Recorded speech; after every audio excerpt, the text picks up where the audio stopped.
Assalamualaikum warahmatullahi wabarakatuh. Halo semuanya, perkenalkan nama saya Akmalia Ramadhani dari kelas 1B dengan NIM 240701600082.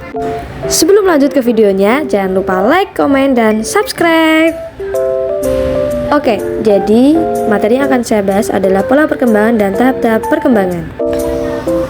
Yang pertama adalah pola perkembangan. Pola perkembangan adalah urutan yang dilalui setiap individu dari dalam kandungan sampai meninggal dunia. Setiap orang memiliki pola yang berbeda antara individu satu dengan individu lainnya. Yang pertama adalah pertumbuhan fisik yang terarah. Ada hukum cephalocauda dan hukum proximodistal. Hukum cephalocauda yang menjelaskan bahwa pertumbuhan dimulai dari kepala hingga kaki. Yang kedua adalah hukum proximodistal, hukum yang menjelaskan bahwa pertumbuhan itu dimulai dari sumbu ke tepi, seperti pertumbuhan organ dalam terlebih dahulu, kemudian organ tepi. Pola perkembangan yang selanjutnya yaitu perkembangan umum ke khusus. Perkembangan yang dimulai dari hal yang umum, kemudian berkembang ke hal yang khusus. Yang ketiga ada perkembangan berlangsung dalam tahapan perkembangan. Perkembangan memiliki ciri atau aspek yang berbeda setiap masanya.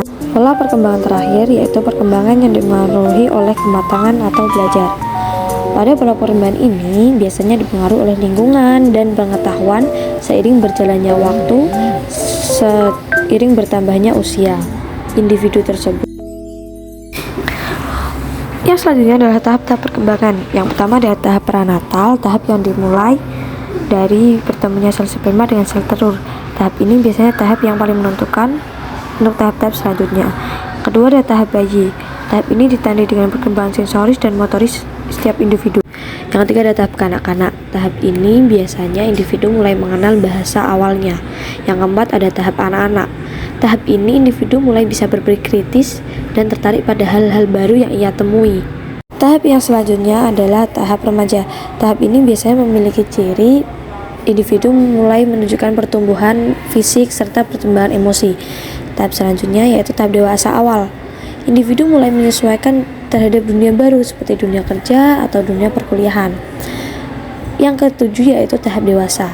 Tahap ini individu mengalami refleksi atas pencapaian baik di lingkungan sosial maupun di lingkungan kerja. Yang kedelapan adalah tahap lanjut usia. Tahap ini biasanya individu mulai mengalami pengurangan fungsi kognitif atau kesehatan fisik.